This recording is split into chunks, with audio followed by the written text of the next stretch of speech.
So I wanted to put all of this into context and give you some case studies where adverts have been pulled from the ASA for breaching green claims rules. And this first one is PepsiCo. So for their Lipton brand, they just brought out a 100% recycled bottle, and they wanted to celebrate that with billboards across the UK.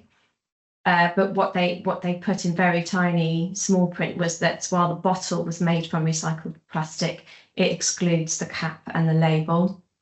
And the ASA ruled that this advert was misleading because the average passerby would not be reading the very, very small print, and instead would assume from this advert that the entire product was 100% recycled. So that ad is no more. That one was banned. And then we've got HSBC here, and you may have seen this in the mainstream media because this was quite a high profile case, but that advert on the left was banned because while it was completely accurate what HSBC said there, that they are making up to $1 trillion in financing available to help the net zero transition, they're also continuing to fine oil and gas companies to the tune of 65.3 million tonnes of carbon a year. So the ASA deemed that this advert was misleading because it omitted material information that would give the reader context as to HSBC's environmental advert impact. So you'll see there the advert on the right, which I saw at an Innovation Zero event, a net zero event in London.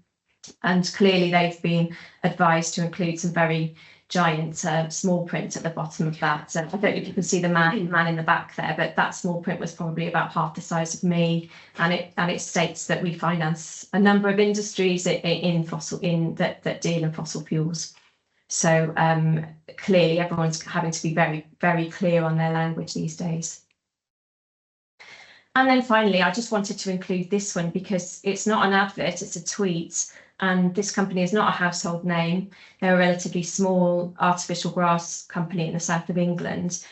And they were asked to take down this tweet because while they've stated there that the artificial grass is recyclable, it technically is, but there is no infrastructure in the UK that would allow you to do that. So it would be very complex and difficult for the average consumer to be able to recycle this product, so that they'd have to probably send it internationally.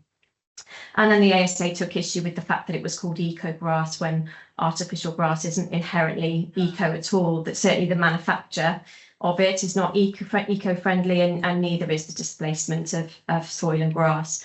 So they've actually changed the name of that product now.